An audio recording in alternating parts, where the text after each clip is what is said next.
I'm Michael Sean Harris, and you're listening to Mike's Moment of, a weekly podcast in which I, along with my guests, share our various interests in moments of inspiration, truth, life, technology, culture, and more. I hope you're entertained and informed, and that you feel inspired to join me again and again in my moments of.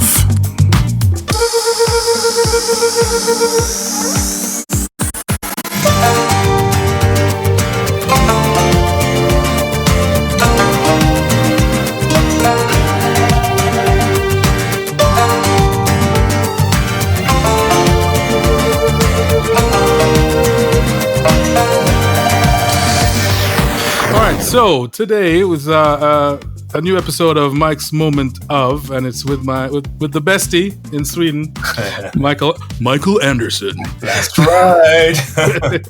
Hey Mike, how's it going, man? Man? I'm good. It's been a couple years now since I saw you. Yeah, I mean, last time we were in Sweden, and I see the ABBA thing in the background there. That's right. ABBA. Yeah, we went to the museum in Stockholm. Yeah, ooh, that was fun. You know, that was a high point in my life. Yeah, I remember. Yeah, and that was actually just before we got our daughter. That's right. So I mean, yeah. Time flies. Yeah, she's 1.5 years soon. Oh my God! Wow, that's awesome. We're going to talk about that. But Mike, you and I have known each other for a long time, since maybe 20 years, maybe the year two. No, before that, 20 probably longer. 24 years. Yeah, since 1996, I think, or something, when we just started at Berklee. Yeah. Yeah, I remember. I think I even remember the first day we met. I think I was in a practice room on the 7th floor or one of those floors in one. And then he's like, "Oh, do some scatting." It's like, it was really cool. And then after that, we just been working together forever. You know, we're to Berklee. We did so many projects together, and then we were, Holiday on Ice and stuff. We were roomies for all of that. Caravan mates or something. Yeah. So, but let's start from Berklee. Like, how was that experience? I mean, it's a great experience, and I remember I just got off my military service, which was mandatory in Sweden back in the 90s. I was a musician, a drummer in the central band of the Royal Swedish Army from 1995, and 10 months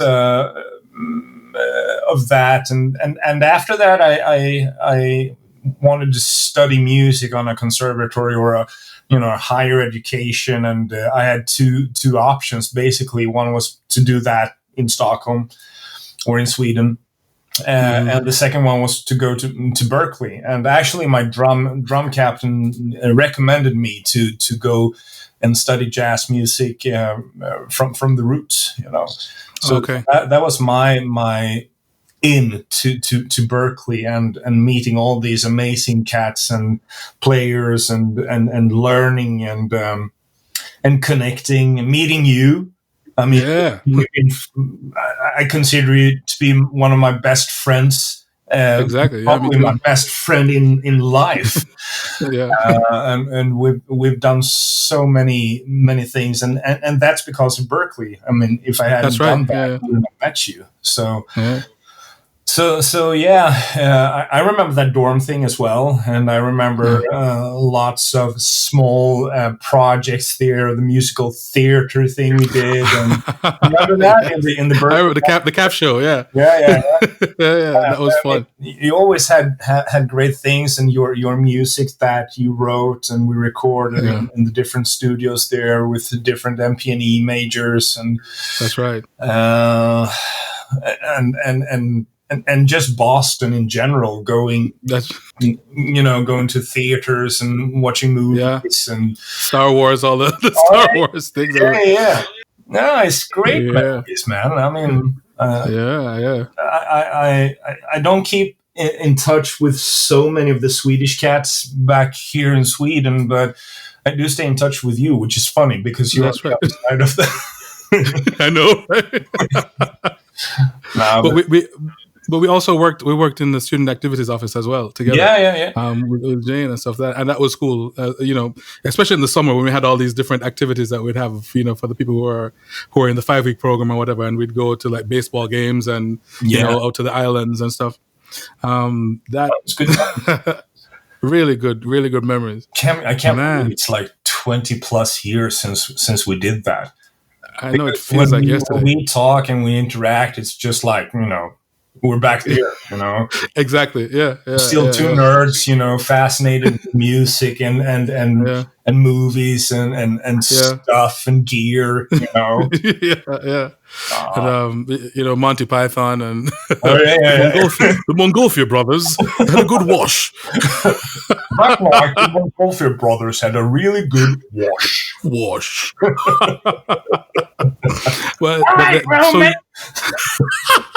he's not the Messiah. He's a very naughty boy. That's right. Yeah, man. People listening to this are gonna think we're nuts, but it's fine. Yeah, healthy nuts. Exactly. Well, never mind, Mike. But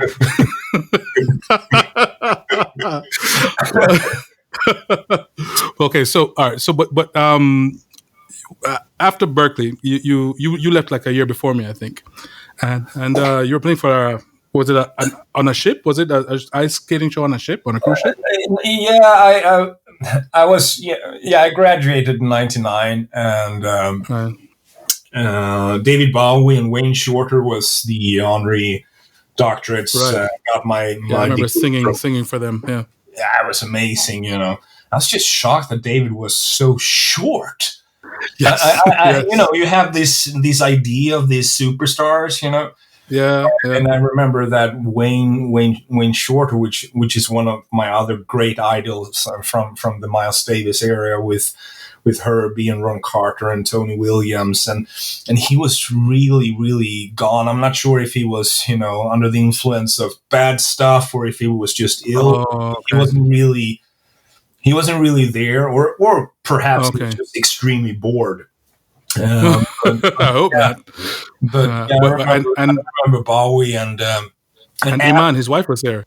Yeah. Iman, and she was gorgeous, as gorgeous in person as she is, totally, in pictures. And she's taller than he is. She was extremely tall. It was like the entire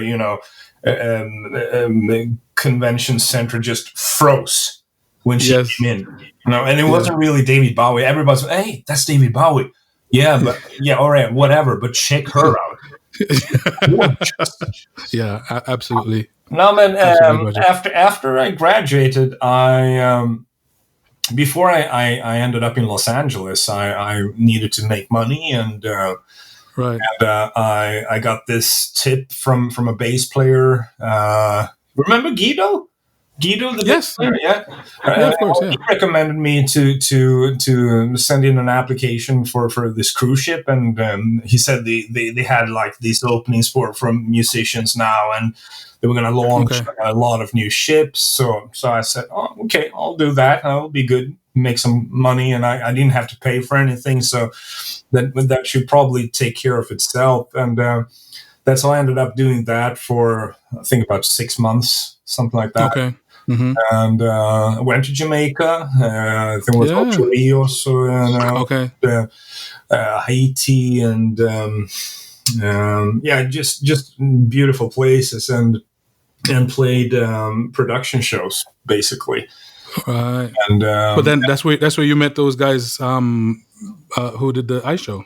I met the musical director there. Yeah. Right, because he wrote music for the ice show on the ship, and did some arrangements for the big La Scala shows. Right, they actually had a replica of the La Scala theater on board of the ship. The famous Milan. So after I did that, I went to Los Angeles and did the scene there, and I did a lot of recordings in studios, just studio work, and it was pretty much anything that could give me some bread and butter, Gotcha. And so Yeah. Wait, before you left Berklee, like what was in your head, in terms of, okay, I've done Berklee, I'm going to start my career, or pick up my career now. What was in your head in terms of what it was going to look like before you left? Well, that is a really good question, because I remember being this might sound a bit, poshy or whatever, but I was kind of in demand and had a lot of requests of playing, so I thought that would just keep on, going, because I was in a situation where I could actually say no to studio sessions or recitals because I was fully booked. Right. And that wasn't the case throughout my Berklee time. Was a gradual, growing process. But towards the end, I felt that, I was in that situation. And I guess in my mind, I was like, I'm just going to keep on doing that. And now my career is going to take off extremely. And I'm going to be, playing with world famous artists in Los Angeles. And I'm probably going to live there for the rest of my life. Right. So I think that was, an idea that I had in my head. Right.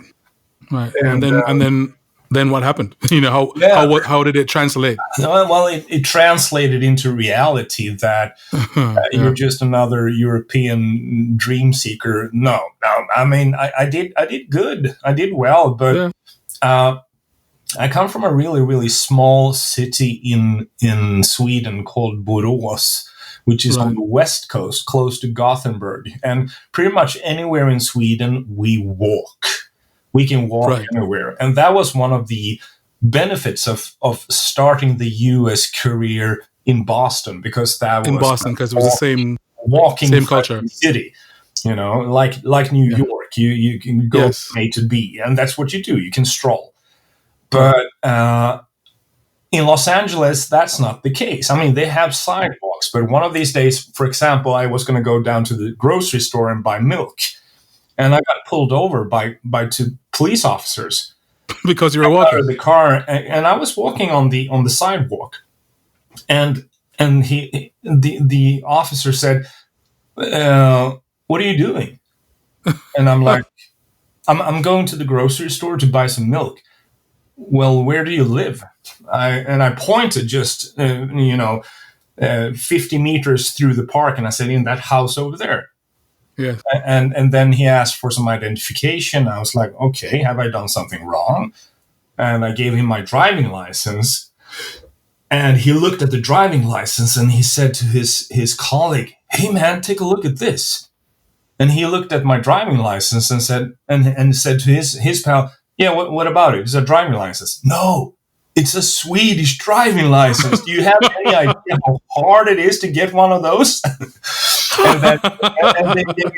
And then he said, "Well, it's just not so common that people walk unless they have some shady business going on."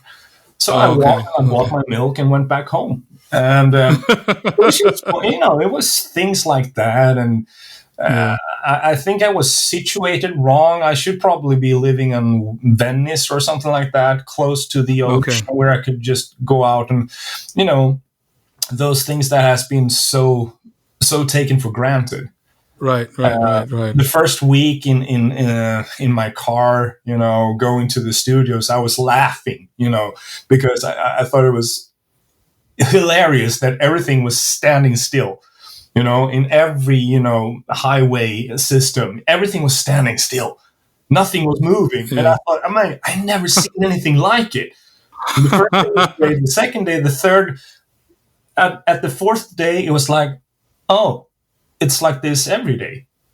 And it was like, it was a reality check. And I started to, I guess I was starting to think that, oh, well, if I one day would be, a father, and if I would one day be, living with a girl or a wife, how would I endorse this way of life, and existential stuff like that. So I started to really, miss what I was used to and what I value.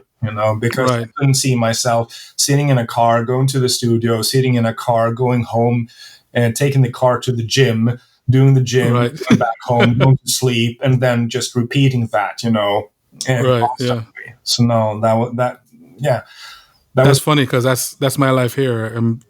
Car, go to work, car, go. If I'm going to the gym or where else, it's always in the car because I can't walk there from where I live. So because it's the same. I mean, the pressure, or because it's far away. I think it's because it's too far away. I mean, I think if I lived, because I don't live in Kingston. If I lived in Kingston, maybe, but probably not. It's because it's kind of hot as well. I mean, to be walking all the time in that kind of heat, it's oppressive. But yeah, that's interesting. That's still home to you. True. I mean, Los Angeles was just a place I visited for quite some time, like the US was. Right. Yeah. So I'm not from Stockholm, but I can identify with. Yeah, it's still Sweden. Yeah. Right. Sweden. Right. Yeah. Okay. So all right. So in you're in LA. And you're making adjustments, to your dreams and your expectations and stuff. But then you sent something to me about an opportunity. You said, "Oh, Mike, there's they need a vocalist for a show," because I was working with these people on the cruise ship, and it's holiday on ice, and so I said, "Okay, sure." So I sent them some of my demos, and they flew me to Los Angeles, and I think we met up while I was there for a few hours. Yeah. Auditioned me there, and then gave me that job, like in 20 minutes, and then. I think a few months later, after I'd graduated, we met up in Nijmegen. Yeah. For Holiday on Ice, right? Yeah. I mean, I guess didn't you go to Belgium first, to Mol? We went to Belgium to Mol, right? But I think you had done that before me, and then me and Chrissy, the other singer, we went to Mol and into Galaxy Studios, I remember. Yeah. And we did those pre-recordings of the background vocals and whatever else. I remember there was the Mol, that Galaxy. Yeah. Galaxy Studios were it was on a farm. There was a farm behind it, and there was these wild turkeys. So every time you took a break and you go outside, you heard.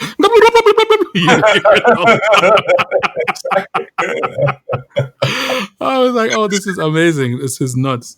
But so all right, let's talk about Holiday on Ice, because Holiday on Ice is like a universe unto itself. Oh yeah. We come into this troupe of people who have been performing, mostly ice skaters and a few acrobats, and then there's a crew.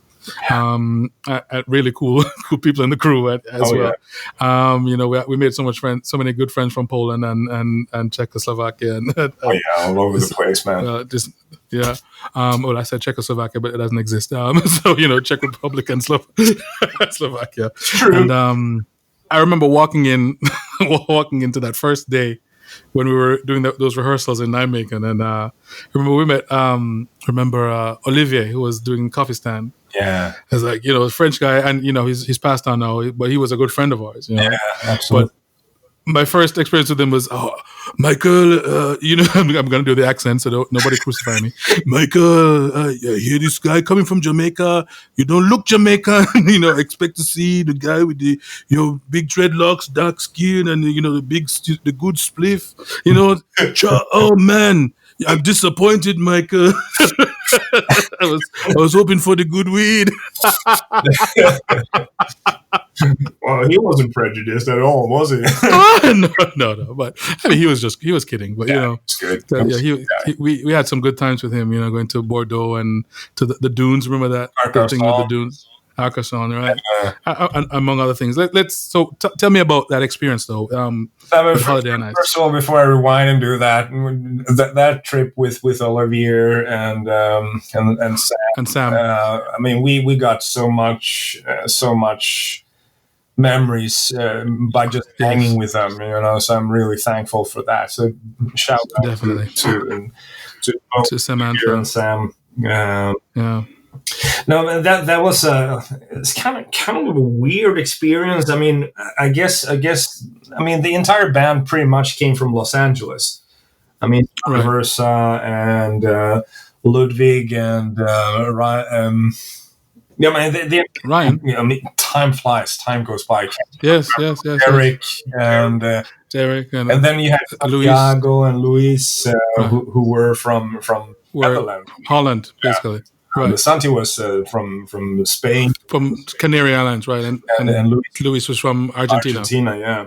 Luis was playing percussion, and Santi was playing guitar, and I think, I mean, we came on stage there, and it was like a rock and roll idea, you know, we're going to play these arenas, you know, and great with the ice skaters and everything. You're doing a great job, but you know, we're also artists here, and we're gonna, you know, help you out to get this show to sound and feel as good as possible. And the trick with that was to keep it and maintain it fresh throughout the 9 months or whatever we ended up touring, you know, in a loop. Each year, because we did that for 3 years, and each year it was several months. And yeah, and that's really a test on your professional identity, or whatever you want to call it, you know, your professionalism. If you can, you know, try to make it, you know, unique to every audience that you have, and give it, you know, your keep the standard up. Best performance, and at the same time trying to encourage and help your fellow musicians to have a really good time, you know. Yeah, because we have to have fun on stage. Yeah, and we did. Yeah, and you know, sometimes we played for, you know, play smaller venues with less crowd, but usually it was pretty big. I mean, it was big arenas, you know, packed. Right. It could be anywhere from 500 to 3,000 people. Yeah, you know, and sometimes even more, I think. But but yeah, it's like you said, it's a really, really strong and fun memory, because we made a life through the situation we were in, wherever we were. I mean, sometimes you and I would hang out and just smoke a cigar, you know, and have a brand. Yeah. And sometimes, most of the times, we would hang out with our ice skating friends and playing, you know, Nintendo or GoldenEye. We play GoldenEye. GoldenEye. Or Santi would make an omelet, a Spanish omelet. And just, you know, just living life. I think we were really, really good at being in the moment. True. That is true. And I do remember something else, though, because you were very, very much into already there in making movies. That's right. Yes. So we made a movie at the end of every year of the tour. Yeah. So the first one was in the wrong band. Yeah, being in the wrong band. Yeah. Which was a parody on reality, but it was exactly. And you bought that computer. I think it was a laptop Mac, and we that was my first crazy investments with all the money that we made. I know, right? But at the end of the day, it was just, you know, I'm 44 now, and I'm still telling stories to my friends and my partner and my daughter even now, you know, about the touring life and Michael Sean Harris, you know, showing pictures and, you know, just kind of reliving the memories, you know. It's a really, really special time. You know? True. I mean, it wasn't a Madonna gig, but it was our gig, you know. Yeah. I mean, I don't think there's anything to compare to that gig, because it's so unique. I mean, just the group of people who you're with on that kind of a tour. I mean, you have people from all over the world, from Brazil, from South Africa, from South America, from, you know, Eastern Europe, from, you know, from Jamaica, from Martinique, from all these different places coming together, and it's quite unique because you're spending a lot of time together as well. Because it wasn't an easy tour, you know. I mean, I think it's gotten worse since we left, but we would go into a city, maybe have one day off as performers while the crew was working, you know, making the ice and setting up everything else, building the stage and everything. And then we'd perform Wednesday to Sunday, maybe, you know, 5, 6, 7 shows. And then on to the next city. Yeah. And we did that for, you know, 9 months out of a year, you know, going from city to city, country to country, and still, you know, managing to keep each other sane, keep ourselves sane, keep in touch with family, because you need that, you know, and find ways to celebrate little things that happen along the way. It's something that I will never forget, and I'm sure you'll never forget. And it really helped us become the musicians even that we are, because of what we had to go through. As you said, we had to be able to do this show, I think over the course of it was almost like 900 times we did this show. I don't remember now. That's crazy. But we had to. I mean, yeah, sure. We tried to make it better each time we did it, and sure, it changed a bit. But it was always at a really high level. We never really went below that level. No. And I think we did a really good job on staying focused on stage and prepping ourselves, and taking the sound checks really serious and. That's right. And still trying to, kind of suck in the atmosphere of this new city that we're in, or and trying to enjoy the trip, to the next destination, and still. Yeah, I remember because we were we got a caravan together. We got a motorhome together. In the first year, she said, "Oh, let's save some money. Let's do the motorhome." So, I mean, that was a part of the journey too. It's like preparing. Okay, we're going to pack up, and you're going to get some snacks, or we're going to buy food here, and this is the route, and where's the map, kind of stuff. And then when we get to the new city, we say, okay, let's get some rest, and then let's go out into the city center. Part of it was that. It was kind of like an opportunity for an unexpected adventure for the two of us. Absolutely. I don't think we could have prepared ourselves in Los Angeles or in Boston thinking that you and I would be actually sharing a caravan and driving through France or whatever we're going to be, playing for Holiday on Ice. So it was an opportunity for a great adventure, which it also turned out to be. Yeah.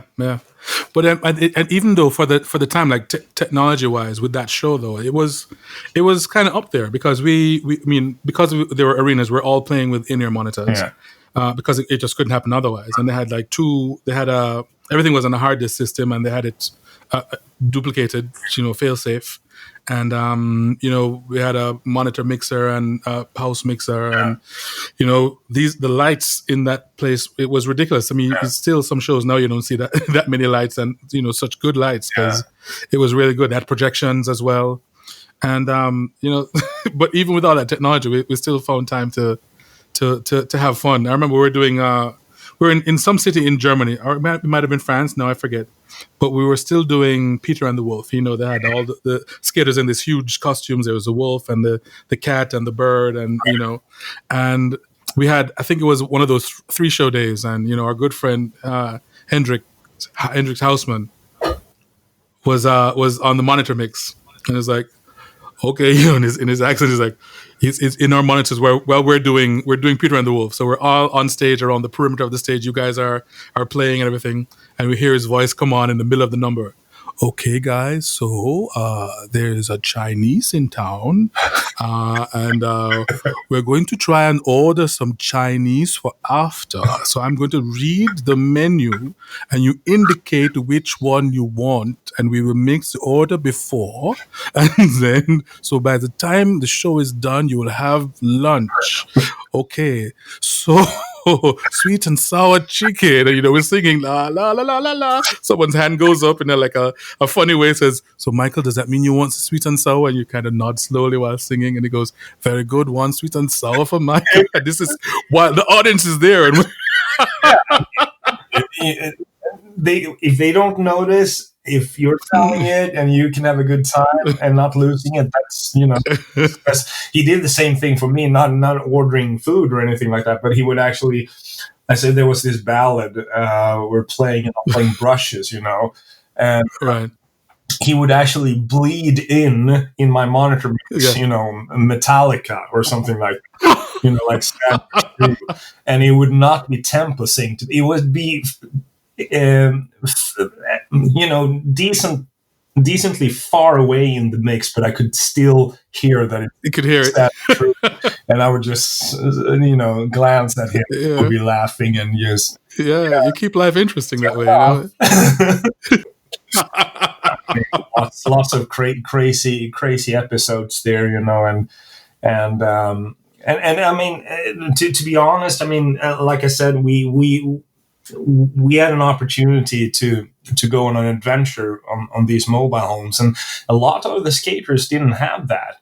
It wasn't really that much of an option, because they worked their butts off to be so professional as they were and are, and still didn't make half of what a playing musician or a main artist would do. So they couldn't afford to stay in hotels, or transit with trains and stuff like that, because their were harder than ours. True. So true. I don't know. I don't think it was a decision that you and I made that, hey, let's I don't know how to phrase it, that we want to be with them. I mean, we wanted to try something new, and we wanted to hang with our friends, Yes. But there were two different, reasons to it. We had a choice, Yeah. And that's of it. I think it's good mentioning, Yeah. But I'm glad we chose what we chose, though, because these people are still friends today. So Samantha came to visit a few years ago. She came to Jamaica to visit, and we had a really good time. She's a mom, right? 2 children. She's a mom. Yeah. Thank God for Facebook that we can keep in touch with most people. Some have passed away. And Olivier was a great guy, and unfortunately Ludwig, who's the accident, amazing violinist, who got robbed from his mobility just because he got hit by a drunken drive in, I think it was in Los Angeles, right? I think so. I think it was there. So, but yeah, that's true love, though, because he met his wife Tamara on and they've actually she stood by him. Yeah, she's been on television in Sweden, and just telling the story how they met and encourage people to think forward and man, I'll always remember, because they're once they got together as well, they were so welcoming all the time. They're both of them have like the sweetest souls. I remember them just going, Michael, what are you doing? Come and have breakfast with us. Come and have some coffee with us. And so I always had a good time with them, and they have a very special place in my heart as well. Because they're sweethearts. I was really sad when that happened. Yeah, with Ludwig. Well, they live in Gothenburg now. Oh, okay. On the west coast. Yeah. Okay. So I've spoken to her a couple of times, and they're good. Good. They're living in the now. So they it's long. That's the best thing. It's beautiful and sad. Probably more beautiful. So let's talk about something else beautiful. Yeah. You have a baby girl. You have a daughter now. It's amazing. It's how's that? It's unreal and amazing every single day. I'm actually on parent leave right now, and taking care of our daughter Lova, who's she's 14 months now, and she was born on the 14th of February, which is on Valentine's Day. Oh, that's sweet. Yeah, and I don't see myself asking for anything else, and it changes everything.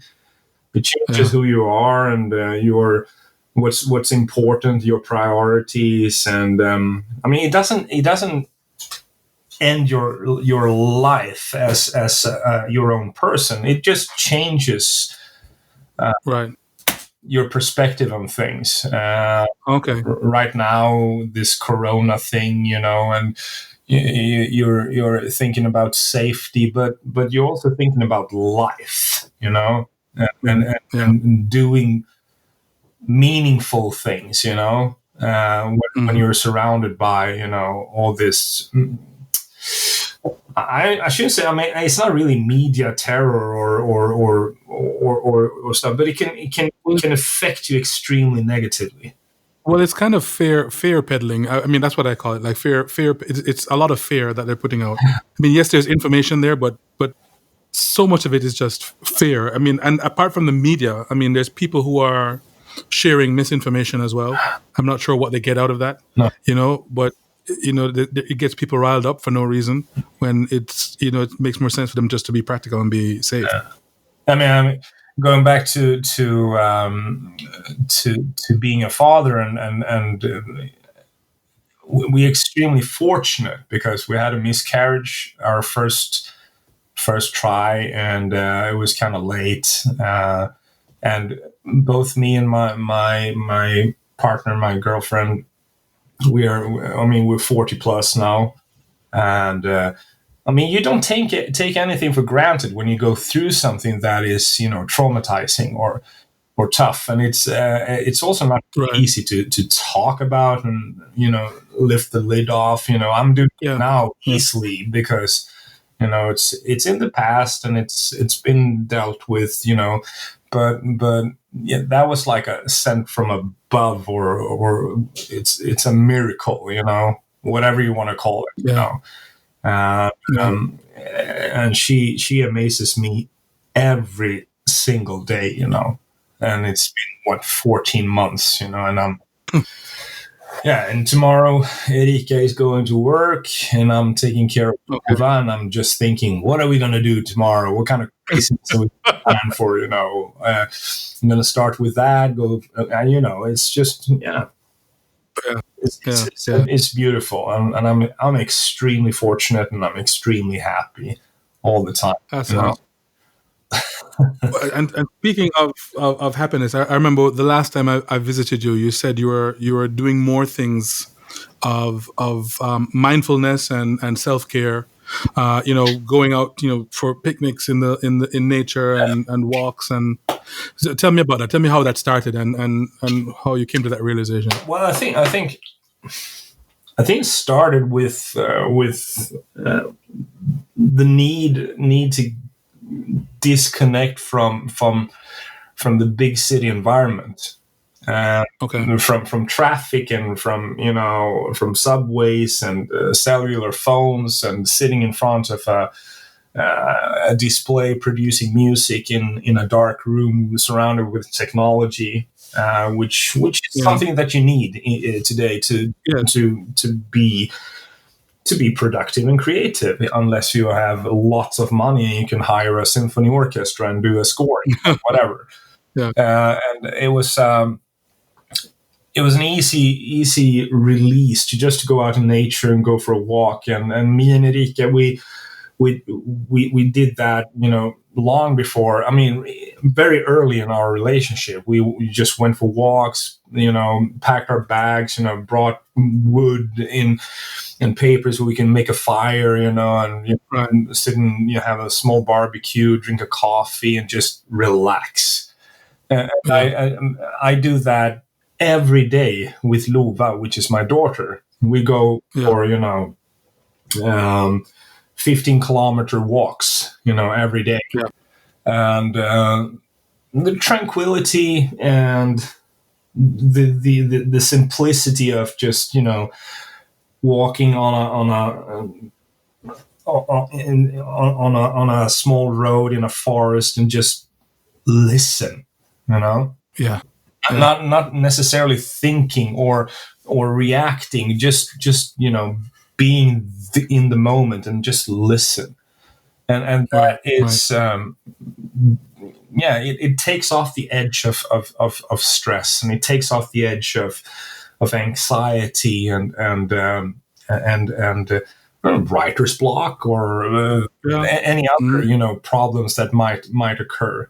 And I think it's worth, if you have a forest nearby, just take 30 minutes and go for a walk, and clear your mind and get back into your studio or whatever you're doing, and just get some distance. I think that's really healthy, it is. I remember us. I think I'd visited you in Borås before. Yeah. And we went for a nice long walk. I think it might have been even like at night. We went to look for your grandmother. Oh yeah. Yeah, and I think it was snowing. It was like a blanket of snow everywhere, and these nice little lights and stuff. But I mean, it was such a nice experience. I know, yes, we were going to a cemetery, but it was still it still had the same kind of feeling, like that nice fresh air after the snowfall kind of thing. I've always been the walking guy. I've always, as a young guy in Borås, I would take these long walks, just thinking, dreaming, talking loud to myself, beating my alter ego. And I would do the same thing actually when I was in Boston. I would take that long walk, Charles River and through the park and going back. Just, it's a part that I need, I need that. It's not only, good that you're moving around, but it's really good for my head, Of course. Yeah. Because to be honest, as a musician, I've been sitting down most of my life. I sit down as a drummer, that's what I do. And I rarely stand up as a drummer, unless I take an applause if I get one. But and now, my second career here is writing music for film, and I sit in front of my computer and all this outboard gear, and creating sounds and looking at film sequences, and so I'm sitting. So that's it's really, really good for me. Good practice to just go out and move around. Are you still teaching the high school? Yeah, I am. Yeah, I'm not teaching now because I'm right. You're on leave. Yeah. On my leave, and it feels so far away that I'm gonna possibly get back there, because I don't want to be anywhere else right now. I just want to be here, with her. And speaking about dreams, I have so many of them, and I have so many plans. I'm launching a new website soon with 2 great YouTube series that I'm gonna. Oh, really? Anything you can tell us about yet? Or I mean, they're basically the 2 strongest passions in my life. One is drumming, and the YouTube series for that is going to be called The Stick. And the other passion is writing music for film, and called The Score.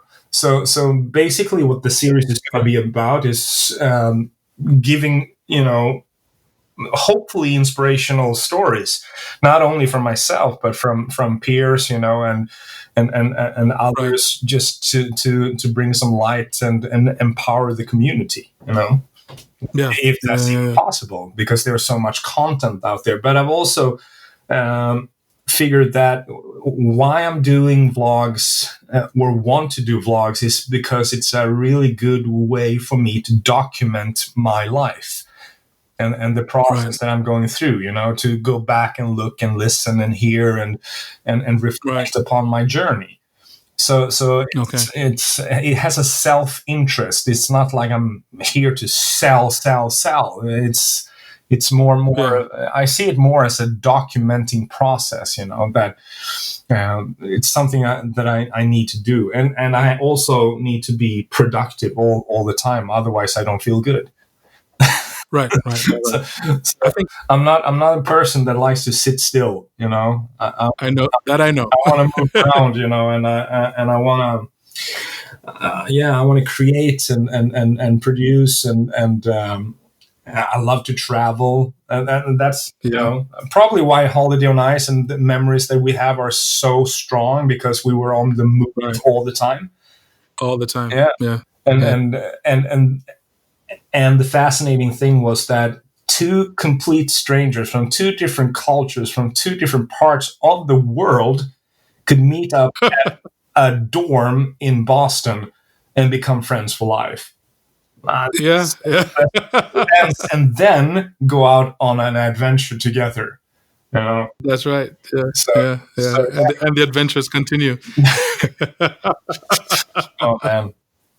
Wow. But I remember visiting some of your students at the school. Yeah. They love you. I mean, the students that you have love you because I think partly because you're so engaging and you're so exciting and you're always want to get their input and involve them in new and exciting things. I've seen these productions that you've done. I mean, I've seen footage of it, you know, that you do at the school, kind of musicals, usually kind of Halloween themed. And you do, again, I guess you're bringing your film scoring thing into it. You do these previews and these trailers for the things that, I mean, and they're really close. Like, oh man, these students must be having the time of their lives. Yeah. I think that whole process started with. I've been actually going through this in my head like I was being interviewed, but now when I get the question, I don't really know how to answer it because yourself when you're like walking in the forest or anything like that. Right. I think it was a pure accident that I turned out to be a teacher. You know, okay. Home from Los Angeles and the U.S. period, and then touring Europe on holiday on ice and lots of other things. You know, when I got back to Sweden, it was like a total stop. Everything had changed. And there was a new paradigm in music, and that was technology. And that took over, you know, the majority of the acoustic musicians, you know, and their work. Just the Eurovision Song Contest that always had been, you know, this huge orchestra where this song was in the center of attention. That was gone. It was all gone. Now it was more of a production. Lots of my friends, I mean, Joachim, remember Joachim, the bass player? Yeah. I met him in a clothing store, and he said, "Don't look at me. I don't know you." And I was like, what are you doing? What are you doing here? Oh, man, how long have you been back? And I was like, a couple of days, you know. Everything has changed, man. I mean, there's no jobs, no work. And I had to adapt really, really quickly. I mean, I had my savings from touring and everything, but I really had to adapt. And I needed a place to stay, and I needed, I figured that I needed a computer and software to start, you know, making money. And I wanted to be, you know, competitive. Gotcha. You know, so I wanted to learn what everybody was talking about. So I got, you know, eMagic's Logic. That was before, you know, people got it, you know.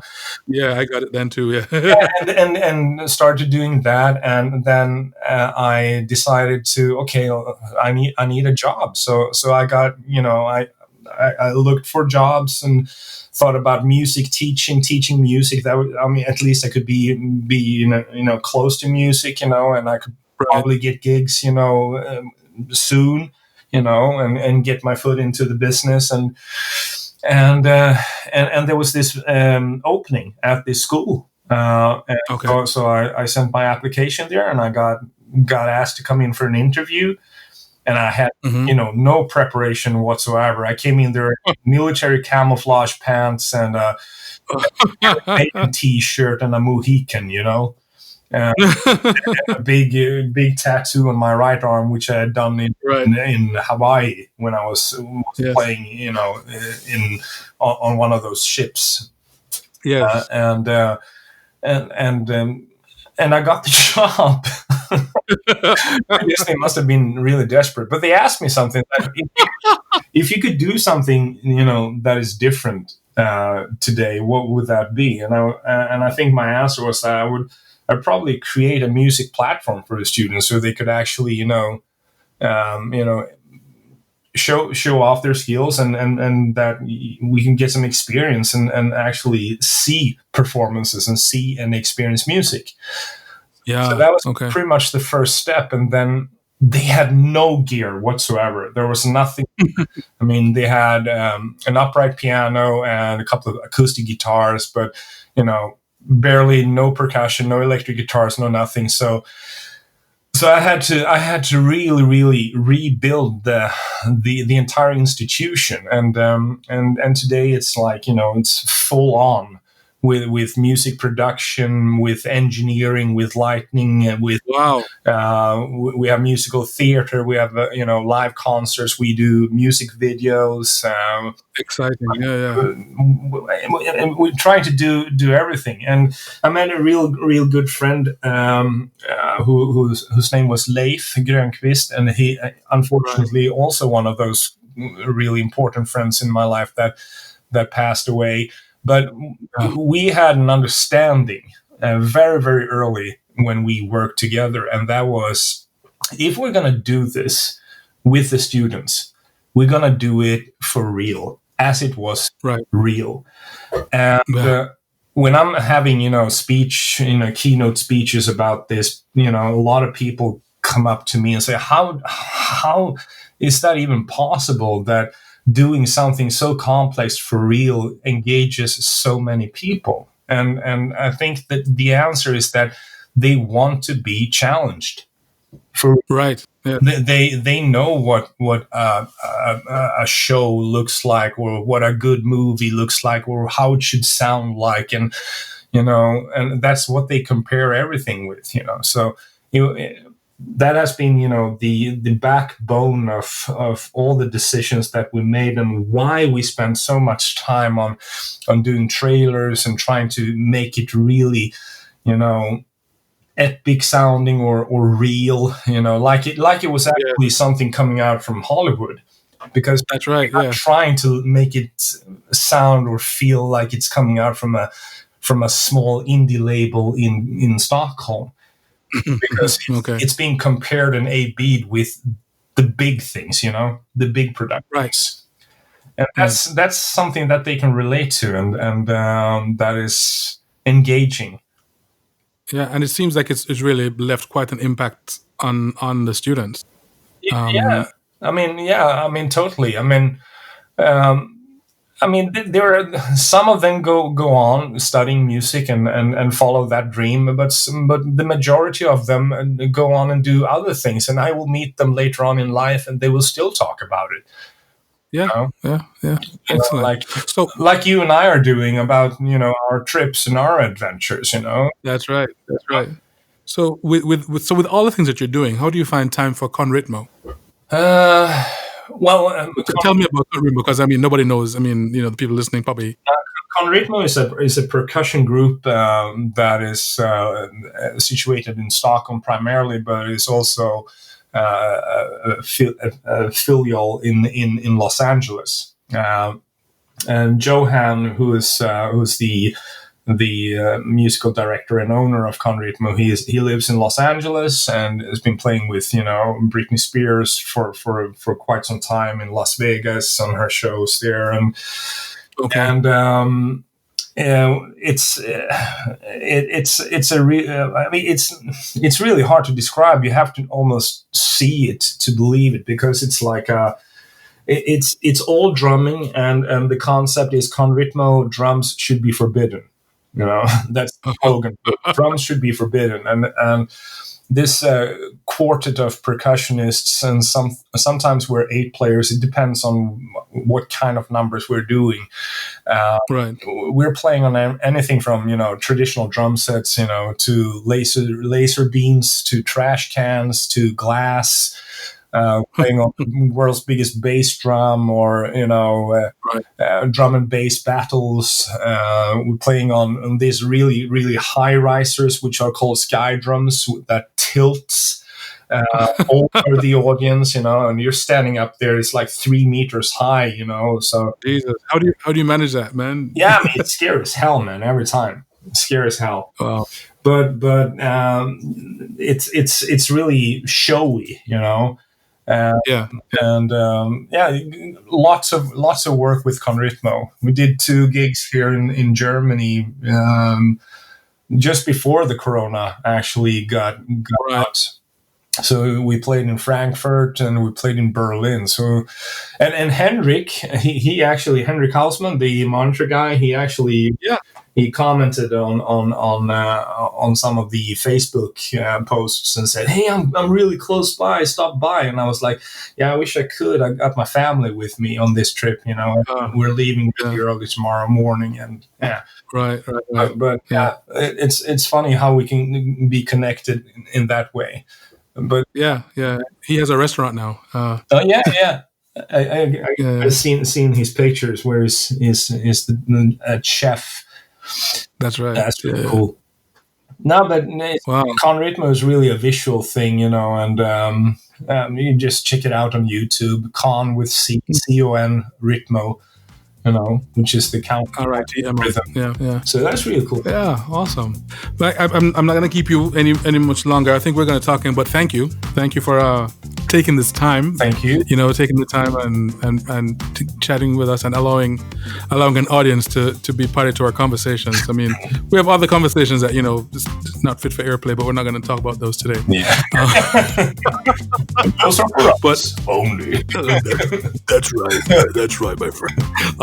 So if people want to find you though, where can they find you? Like on Instagram, Facebook, YouTube, etc. Yeah, my company or company/label is called Beach Art Music. That's one such thing. You can find stuff. My website, beachartmusic.com. I'm on Facebook. I'm on Twitter, on Instagram. So just hook me up there, and we'll get connected. Awesome. So I mean, I get all that stuff for you, and I'll add it into the show notes, so people can look for that there as well. Cool. But Mike, thanks a lot, bro. Thank you, man. Love you. Love you too, bro. All right. Okay, bro. Good chat. Very nice chat.